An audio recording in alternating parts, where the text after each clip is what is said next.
Good morning students. आज हम पढ़ेंगे रिफ्रैक्शन थ्रू स्फेरिकल सरफेस। अभी तक हम जो रिफ्रैक्शन लाइट का डिस्कस कर रहे थे वो प्लेन सरफेस से डिस्कस कर रहे थे। अब स्फेरिकल सरफेस और we can say that curve surface. Curve surface से रिफ्रैक्शन में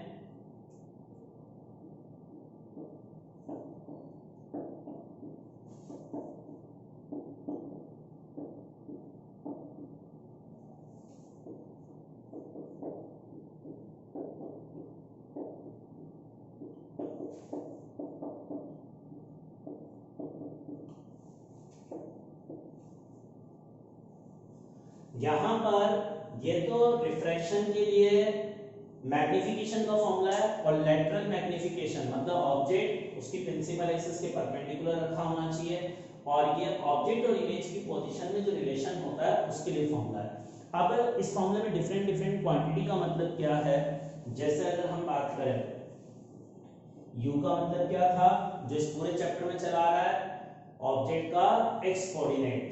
u का मतलब है ऑब्जेक्ट का x कोऑर्डिनेट, v का मतलब है इमेज का x कोऑर्डिनेट और कैपिटल R का मतलब है जो हमने रिफ्रैक्टिंग सरफेस ली है वो कर्व है तो उसका रेडियस ऑफ कर्वेचर का उसका जो सेंटर ऑफ कर्वेचर है उसका x कोऑर्डिनेट है। तो यहां R का मतलब लिख लो x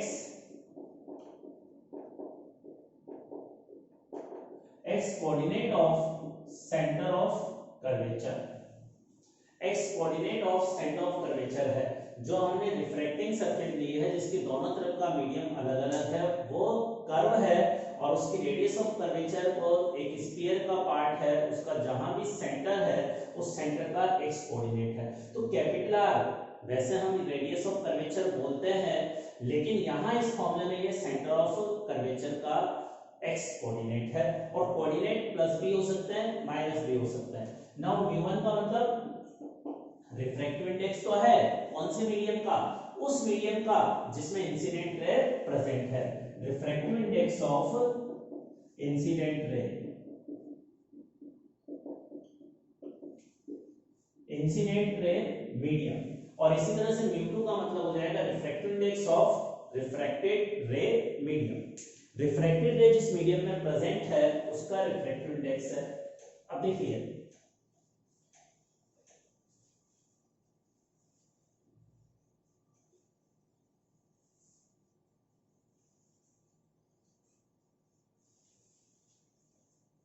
यहां पर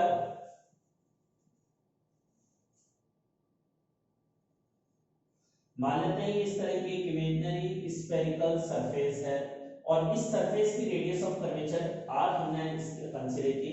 अब इस सरफेस पर यहां से कोई लाइट इंसिडेंट हो रही है इस तरह से और रिफ्रैक्शन के बाद इधर जा रही है लाइट।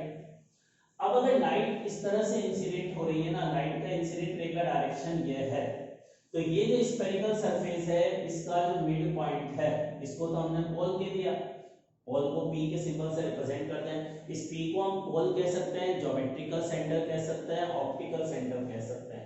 अब इस पोल से पास होने वाली इस लाइन को हम इसकी ऑप्टिकल एक्सिस कहेंगे तो ये ऑप्टिकल एक्सिस है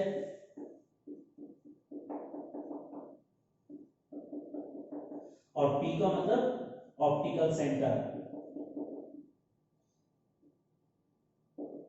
ऑप्टिकल सेंटर, P का मतलब ऑप्टिकल सेंटर है। अब यहाँ लाइट इस तरह जा रही है ना, देखो इसमें लाइट जो है इधर से भी आ सकती है और इधर से भी इंसिडेंट हो सकती है। अगर लाइट इधर से इंसिडेंट हो रही है तो इसको ओरिजिन मानेंगे 0,0 और इंसिडेंट रे की डायरेक्शन को पॉजिटिव x एक्सिस कहेंगे तो पॉजिटिव x डायरेक्शन ये होगा, पॉजिटिव x डायरेक्शन ये होगा और नेगेटिव x डायरेक्शन ये हो जाएगा। अब पॉजिटिव x डायरेक्शन ये है और ये लाइट इस रिफ्रैक्टिंग सरफेस के इधर मीडियम अलग है और ये इंसिडेंट रे वाला मीडियम है तो इसका नाम होगा म्यू1 और इधर जो भी मीडियम होगा उसके रिफ्रैक्टिव इंडेक्स को उस फॉर्मूला में हम म्यू2 कहेंगे। तो म्यू1 म्यू2 की वैल्यू तो यह है, क्लियर हुआ म्यू1 म्यू2 का मतलब।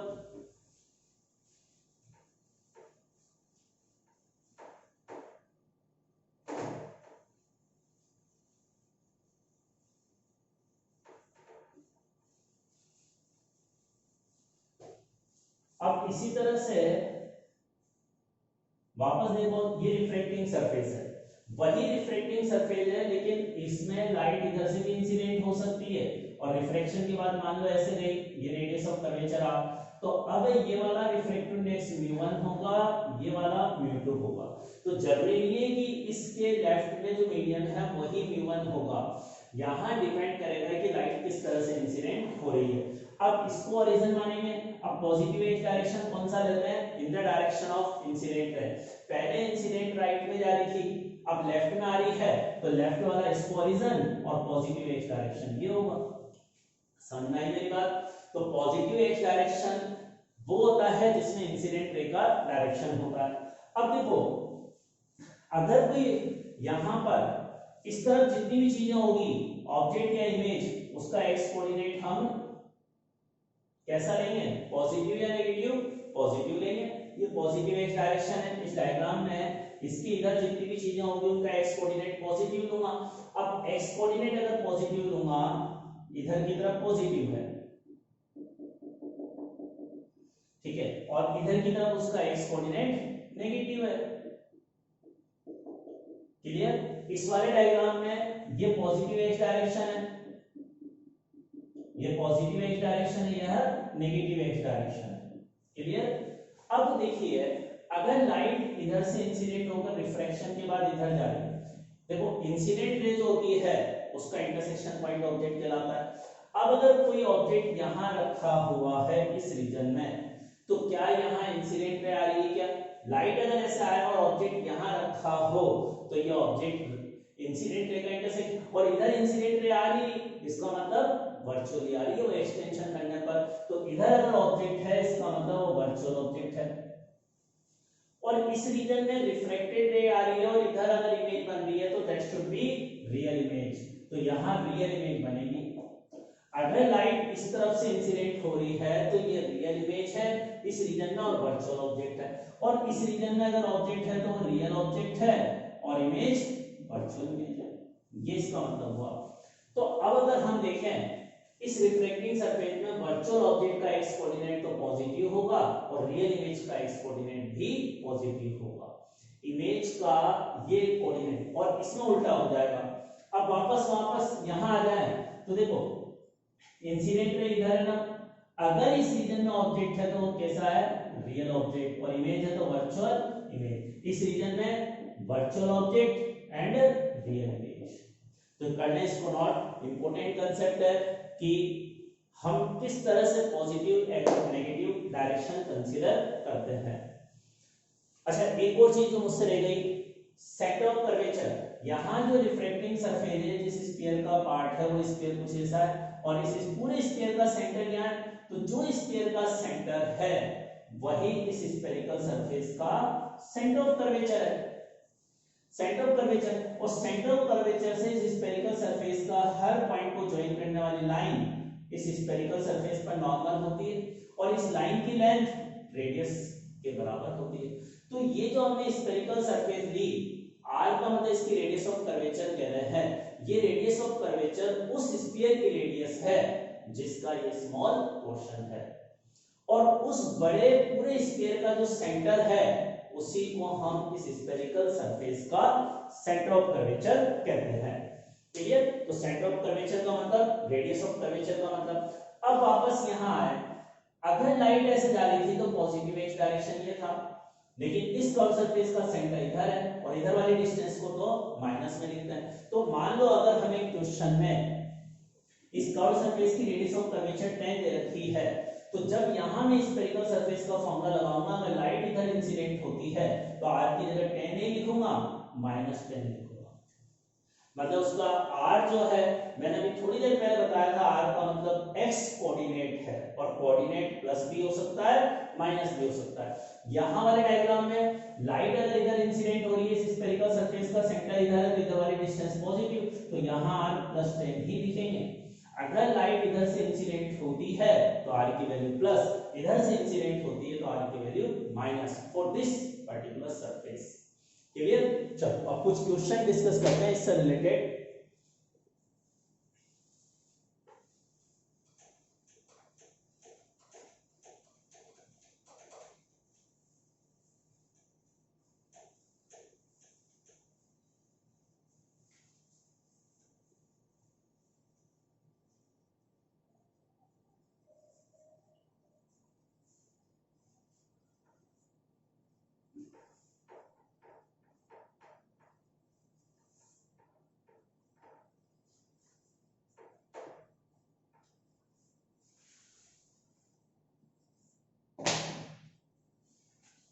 एक पहले रिजल्ट लिख लें।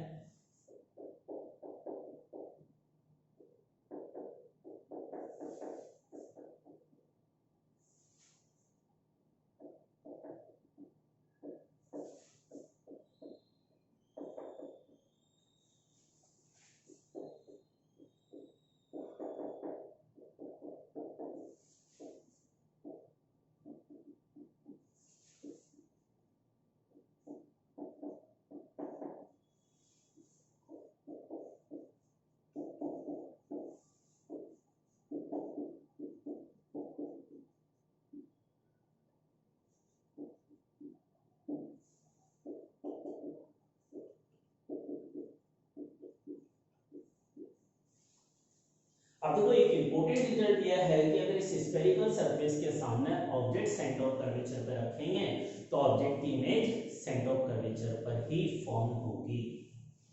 लेकिन अब इस केस में मैग्नीफिकेशन 1 के बराबर नहीं होगा। मैग्नीफिकेशन का फॉर्मूला ये है और ऑब्जेक्ट और इमेज सेम लोकेशन पर है तो u और v बराबर है, तो यहां से मैग्नीफिकेशन इसके इक्वल आएगा।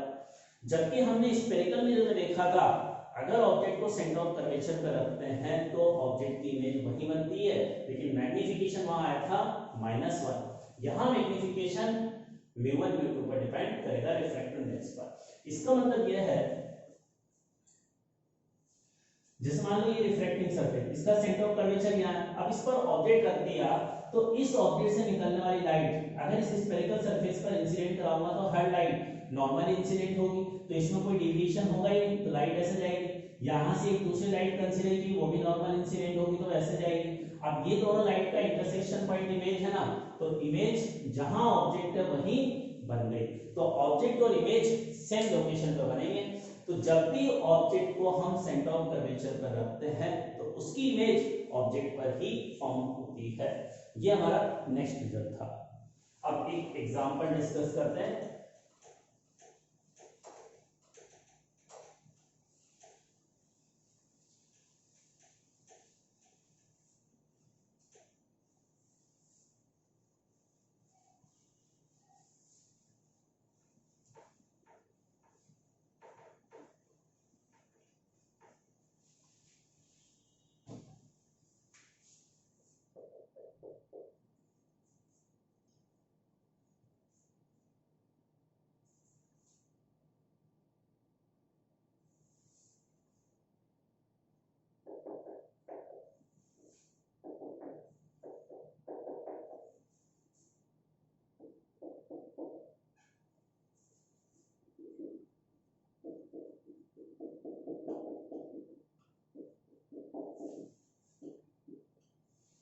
ये हमारा क्वेश्चन है, फाइंड पोजीशन ऑफ इमेज और ऑब्जेक्ट जो इस कर्व सरफेस से 15 सेंटीमीटर पर रखा है। अब देखो क्वेश्चन में लिखा है कि ऑब्जेक्ट 15 सेंटीमीटर पर रखा है, इसका मतलब ये रियल ऑब्जेक्ट रखा है। तो रख तो हम रियल चीज को सकते हैं, वर्चुअल को तो रख नहीं सकते। तो क्वेश्चन में ये ऑब्जेक्ट यहाँ रखा हुआ है। अब इस ऑब्जेक्ट की ये कर्व सरफेस, इस कर्व सरफेस के इधर का मीडियम 2 है और इसके इधर के मीडियम का रिफ्रैक्टिव इंडेक्स 3/2 है। तो हमें इस ऑब्जेक्ट की इमेज कर्व सरफेस कहां बनाएगी वो बताना है। सॉल्यूशन। अब देखो इस ऑब्जेक्ट रियल ऑब्जेक्ट है, इसमें से लाइट निकलेगी, यहां से रिफ्रैक्शन होकर लाइट इधर जाएगी, तो एक बार रिफ्रैक्शन होगा। अब यहां रिफ्लेक्शन लाइट ऐसे जा रही है तो इसको हॉरिजॉन कंसीडर करूंगा इसको, तो ये पॉजिटिव एक्स डायरेक्शन है, ये पॉजिटिव एक्स डायरेक्शन हुआ। और इंसिडेंट लाइट अगर ऐसे जा रही है तो ये इंसिडेंट रे है, तो ये वाला मीडियम μ1 और यह μ2। तो μ1 की वैल्यू क्या आ गई यहां से 3/2 और μ2 की वैल्यू किसके बराबर है 2 के। अच्छा रेडियस ऑफ कर्वेचर प्लस होगी या माइनस? देखो इसका सेंटर ऑफ कर्वेचर अगर a के इधर हुआ तो प्लस और इस तरफ हुआ तो माइनस, तो इस तरफ है तो रेडियस ऑफ कर्वेचर नेगेटिव -10 और u की वैल्यू प्लस या माइनस, u भी ऑब्जेक्ट इधर है उस तरफ वाली डिस्टेंस पॉजिटिव है तो u क्या होगा नेगेटिव -15। अब हमारा जो फॉर्मूला है उसमें ये सारी वैल्यूज रखकर हम v निकालेंगे। हमें v तो कैलकुलेट करना है इस क्वेश्चन में। मैं एक बार फॉर्मूला दोबारा लिख देता हूं यहां।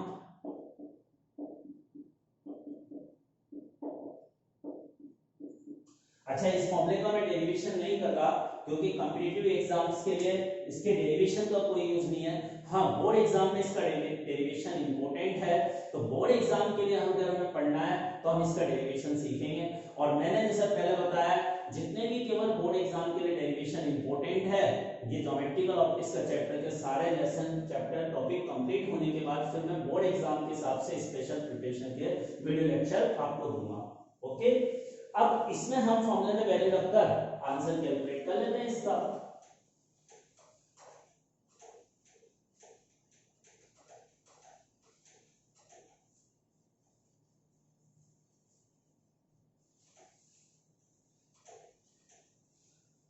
अब देखिए μ2 की वैल्यू क्या थी, 2/b माइनस 3/2 माइनस 15।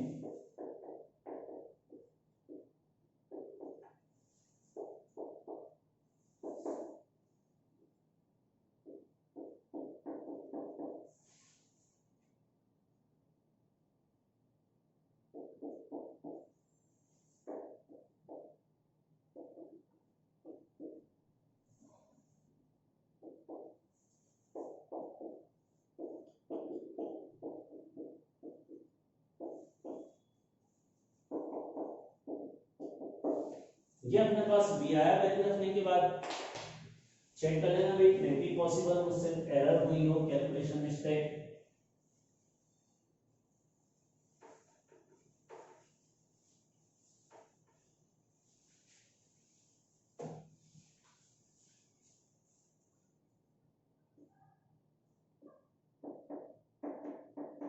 अब तो वो लाइट इस तरह से देखी, यहां से रिफ्लेक्शन के बाद इमेज हमारी 40/3 पर बनी हो, 40/3 को अगर कैलकुलेट करूं तो -1 13 पॉइंट समथिंग, 13 पॉइंट समथिंग का मतलब ये जो भी 40/3 वैल्यू है इज लेस देन 15 है, और ये वैल्यू नेगेटिव आ रही है, ये लाइट इस तरह से जा रही है तो पॉजिटिव एक्स डायरेक्शन है, तो इमेज इस पोल के इस तरफ बनेगी, और ये डिस्टेंस 15 से कम है मैग्नीट्यूड में, तो इस ऑब्जेक्ट की इमेज यहां से रिफ्लेक्शन के बाद लाइट ऐसे जाएगी और इसको पीछे एक्सटेंड करूंगा तो यहां मिलेगी और यहां इमेज बन रही है। अब ये इमेज यहां पर 40/3 पर बन रही है, तो अपना आंसर होगा इमेज 40/3 पर बनेगी। लेकिन ये बताओ रियल बनेगी या वर्चुअल, ये इमेज रियल बनी या वर्चुअल? यस, आंसर होगा वर्चुअल, तो वर्चुअल इमेज यहां पर फॉर्म होगी इसकी 40/3 पर। तो ये अपने इस क्वेश्चन का आंसर क्लियर। नेक्स्ट क्वेश्चन पर आते हैं।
अब देखो इस क्वेश्चन में क्या है, ये जो इसकी ऑप्टिकल एक्सिस है, प्रिंसिपल एक्सिस है, उसके इस कर्व सरफेस के राइट हैंड साइड में इस प्रिंसिपल एक्सिस के ऊपर वाले मीडियम का रिफ्रैक्टिव इंडेक्स तो 2 है और प्रिंसिपल एक्सिस के नीचे वाले मीडियम का रिफ्रैक्टिव इंडेक्स 3/2 है, जबकि इस कर्व सरफेस के लेफ्ट हैंड साइड में ऊपर और नीचे मीडियम सेम है, वैक्यूम है। जहां ऑब्जेक्ट रखा हुआ है, और ऑब्जेक्ट रखा हुआ है इसका मतलब रियल ऑब्जेक्ट है।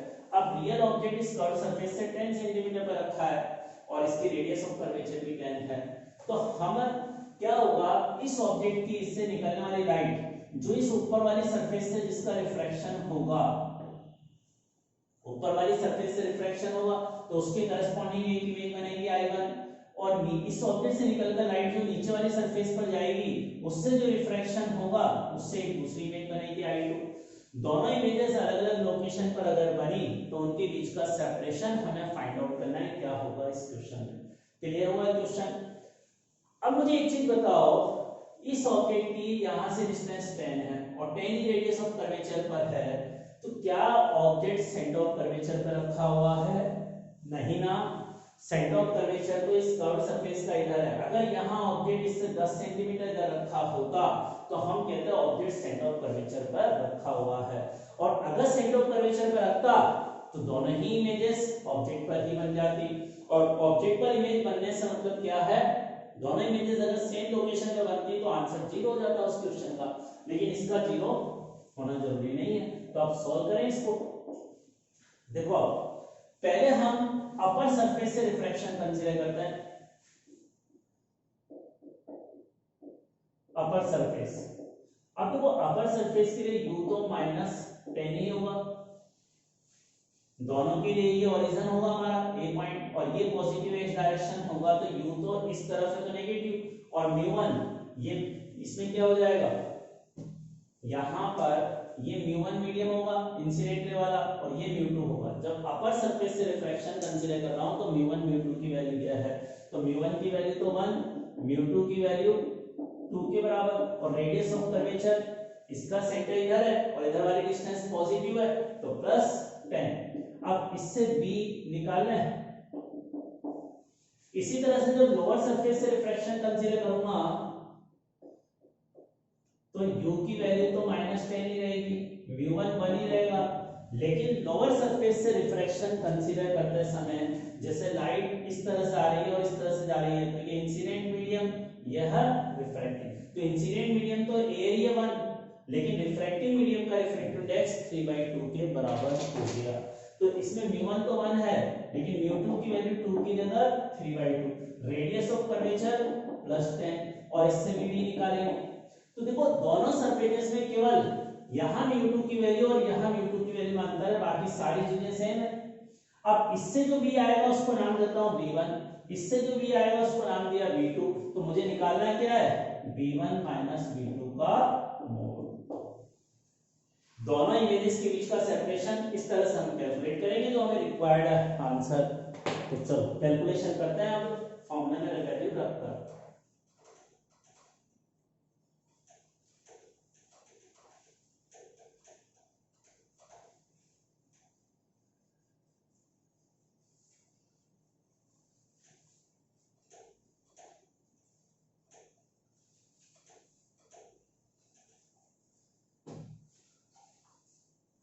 ठीक है, तो फॉर्मूला क्या है, थोड़ा सा डिफिकल्ट है इस फॉर्मूले की कैलकुलेशन, तो जल्दीबाजी नहीं करें, जनरली मिस्टेक हो जाती है छोटी छोटी। तो μ2 2/b1 - 1/-10, 2 - 1/+10, ये हो गया। तो 2/b1 is equal to minus का 1/10 प्लस का 1/10, यही हुआ। तो ये तो आंसर बड़ा अजीब सा आ गया, ये माइनस माइनस प्लस तो इधर जाएगा -10, ये 1/10, तो v1 यहां से क्या आ गया 2/0, मतलब इंफिनिटी।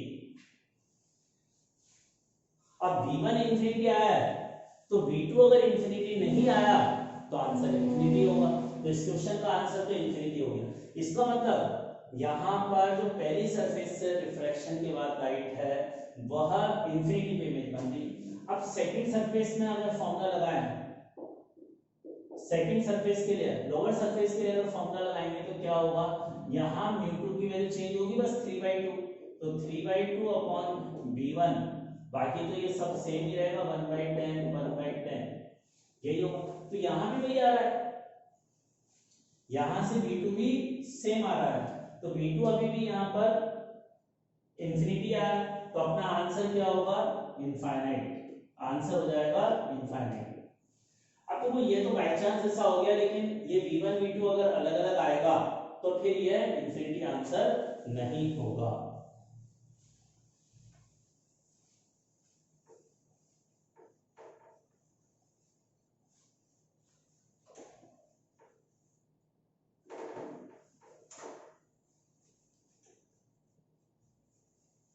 अब इसका मीनिंग क्या है, जैसे अभी हमारे पास थर्ड सरफेस है, यहां ऑब्जेक्ट था, अब इसने ऊपर वाली सरफेस में भी इमेज इंफिनिटी पे बनाई, इसका मतलब यहां से रिफ्रैक्शन के बाद लाइट जो है ना इस x एक्सिस के पैरेलल होगी। इंफिनिटी पर इमेज बनने का मतलब है कि रिफ्रैक्टेड लाइट जो है प्रिंसिपल एक्सिस के पैरेलल है, और ऐसे नीचे वाली सरफेस पे गिरेगी तो भी यह पैरेलल हो जाएगी। ये इसका मतलब है। नेक्स्ट प्रॉब्लम पर आते हैं हम।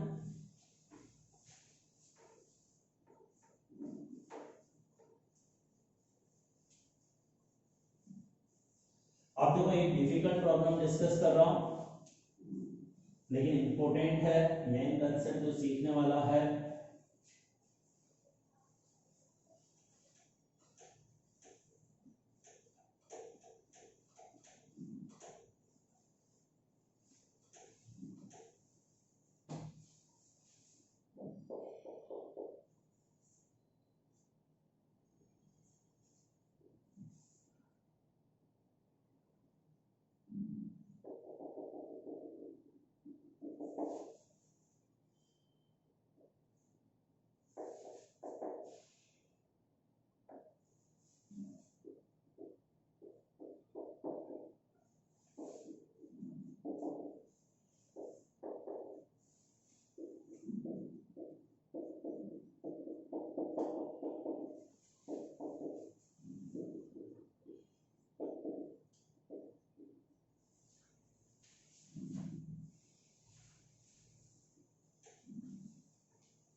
अब देखो इस क्वेश्चन में हमारे पास एक स्फीयर है और स्फीयर की रेडियस ऑफ कर्वेचर 20 दे रखी है। स्फीयर जिस मटेरियल का बना हुआ है उसका रिफ्रैक्टिव इंडेक्स 2 है।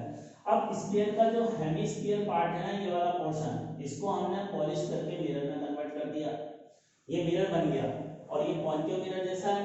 अब इसके सामने यहाँ एक ऑब्जेक्ट रखा हुआ है 10 सेंटीमीटर पर। तो हमें बताना है इस ऑब्जेक्ट की यह सिस्टम जो फाइनल इमेज बनाएगा वो कहाँ बनाएगा। अब देखो फाइनल इमेज का मतलब क्या है ये हम थोड़ा सा समझे। इस ऑब्जेक्ट को अगर यहाँ रखा है इसके सामने, तो इसकी टोटल कितनी इमेजेस बनेगी सारे रिफ्रैक्शन और रिफ्लेक्शन कंसीडर करने के बाद। ये बताओ इस ऑब्जेक्ट से निकलने वाली लाइट का टोटल कितनी बार रिफ्रैक्शन होगा और कितनी बार रिफ्लेक्शन होगा।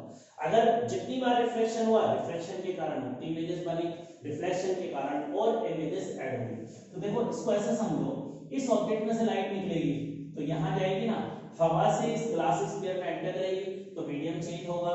तो एक बार इस रिफ्रैक्टिंग सरफेस से रिफ्रैक्शन हो जाएगा, फिर यहां से रिफ्रैक्शन होने के बाद ये लाइट मिरर पे गिरेगी तो मिरर से रिफ्लेक्शन होगा, मिरर से रिफ्लेक्शन होगा, और मिरर से टकराने के बाद ये लाइट वापस रिटर्न होगी तो ग्लास से होकर वापस हवा में आएगी।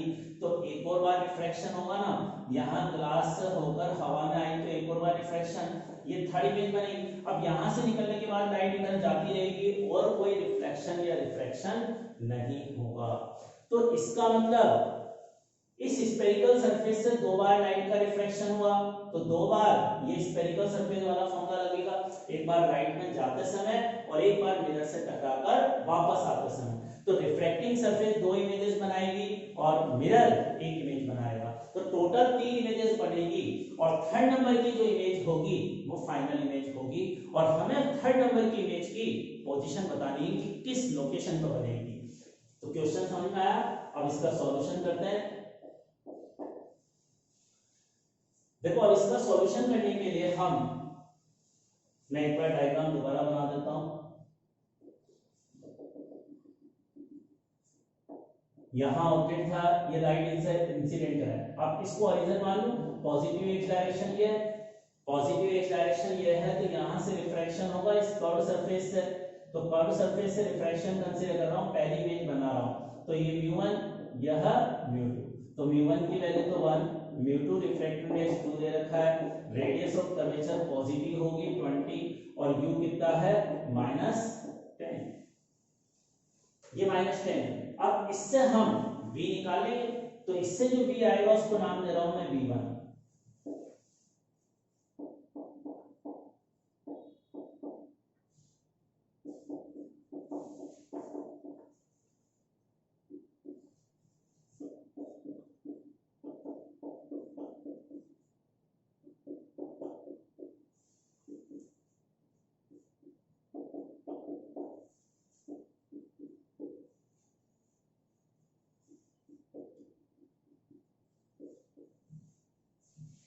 यह आया हमारे पास। जो पहली इमेज बनी है वो -40 पर फॉर्म हुई।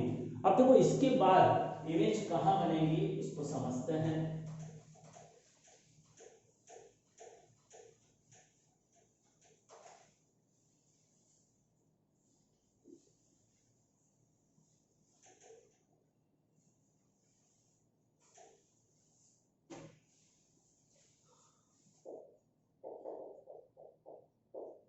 देखो ये पहली रिफ्रैक्टिंग सरफेस जो यहां से रिफ्रैक्शन के बाद इमेज बनाएगी, तो इसने इमेज कहां बनाई -40 पर। -40 का मतलब x40 से नेगेटिव है तो इधर कहीं इमेज बनेगी, यहां कहीं इमेज बनेगी और ये डिस्टेंस 40 के बराबर है। अब लेकिन ये लाइट यहां से रिफ्रैक्शन होने के बाद इस मिरर पे गिरेगी, तो मिरर के लिए ऑब्जेक्ट कौन सा है I1 है। तो मिरर के लिए हम डिस्कस करेंगे तो मिरर के लिए ऑब्जेक्ट I1 है और इमेज जो बनाएगा उसको नाम दूंगा I2 मिरर। तो अब देखो मिरर का डायग्राम, इसके लिए एक बार दोबारा से डायग्राम बना लेता हूं। यहां लाइट ऐसा आ रही थी मिरर पर, ठीक है, मिरर पे लाइट कुछ यहां अपना I1 इमेज बनी थी, ये डिस्टेंस कितनी थी 40 के बराबर। अब ऐसे समझो इस रिफ्रैक्टिंग यहां कहीं हमारा ऑब्जेक्ट रखा हुआ था, ऑब्जेक्ट से लाइट ऐसे गई, रिफ्रैक्शन के बाद ऐसे टेढ़ी हो गई और यहां पहला रिफ्रैक्शन हुआ, अब यहां मिरर से दूसरा रिफ्लेक्शन होगा, तो मिरर से हमें दूसरा सेकंड रिफ्लेक्शन कंसीडर करना है, तो इस पॉइंट को मैं ओरिजिन मान लूंगा और ये पॉजिटिव एक्स डायरेक्शन। इस स्फेरिकल मिरर के लिए पॉजिटिव एक्स डायरेक्शन ये होगा, ओरिजिन ये होगा। अब इस स्फेरिकल सरफेस के लिए ये वाली डिस्टेंस 20 है 40 है, रेडियस ऑफ कर्वेचर का डबल डायमीटर के बराबर। अब इस रिफ्रैक्टिंग सरफेस के लिए ऑब्जेक्ट I1 है, तो I1 की यहां से डिस्टेंस लूंगा ओरिजिन से, तो 40 + 40 होगा, लेकिन पॉजिटिव एक्स डायरेक्शन उधर है तो इधर की डिस्टेंस नेगेटिव, तो u की वैल्यू दूंगा -80। आया समझ में, u की वैल्यू -80। अब इस मिरर की फोकल लेंथ क्या होगी, नेगेटिव या पॉजिटिव, कॉन्केव मिरर है ना तो फोकल लेंथ नेगेटिव और रेडियस ऑफ कर्वेचर का हाफ, रेडियस ऑफ कर्वेचर है 20 तो उसका हाफ 10।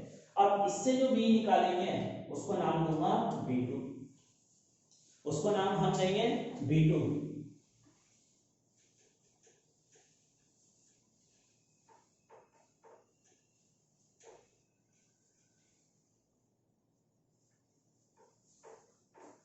तो ये थोड़ा क्वेश्चन लेंथी पड़ता है।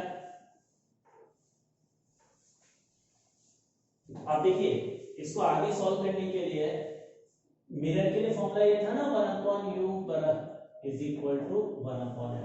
ये फॉर्मूला मिरर के लिए हम लगाएंगे।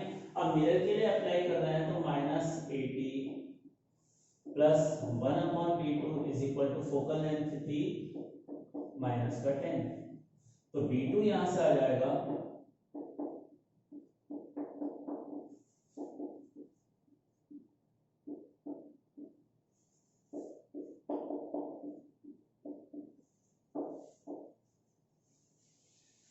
अब ये -80/7 आया, तो मिरर से जो सेकंड इमेज बनेगी वो कहां पर फॉर्म हो रही है तो समझ में आया। इधर पॉजिटिव एक्स डायरेक्शन है तो इमेज इधर बनेगी और 80/7 यहां कहीं होगा, तो सेकंड नंबर की इमेज मिरर से रिफ्लेक्शन के बाद लाइट ऐसे जाएगी और ये डिस्टेंस 80/7 है, तो ये सेकंड इमेज की पोजीशन। अब यहां से लाइट जाने के बाद इस रिफ्रैक्टिंग सरफेस से वापस रिफ्रैक्शन होगा तो थर्ड इमेज यहां से बनेगी। तो अब हम रिफ्रैक्शन कंसीडर कर रहे हैं, सेकंड रिफ्रैक्शन, और सेकंड रिफ्रैक्शन में ऑब्जेक्ट कौन सा होगा I2 ऑब्जेक्ट होगा और इसकी जो इमेज बनेगी उसको नाम मैं असाइन कर रहा हूं I3 और मुझे I3 निकालना था, तो I3 की इमेज कहां फॉर्म होगी वो हमें डिस्कस करना है। तो देखिए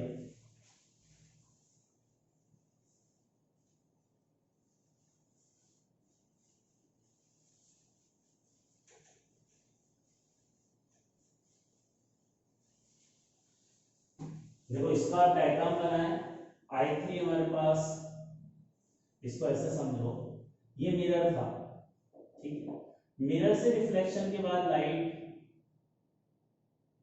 ऐसे गई और ये I2 इमेज यहां बनाई थी मिरर, और ये डिस्टेंस कितनी थी हमारे पास 80/7। अब यहां से रिफ्रैक्शन कंसीडर करूंगा तो इससे एक और बार रिफ्रैक्शन कंसीडर कर रहा हूं तो इसको ओरिजिन मानो, इसको सी पॉइंट ले लिया। अब इस वाली रिफ्रैक्टिंग सरफेस से एक और बार रिफ्रैक्शन कंसीडर कर रहा हूं तो ये इंसिडेंट रे है ना, तो इंसिडेंट रे इधर जा रही है तो पॉजिटिव एक्स डायरेक्शन हम इधर लूंगा।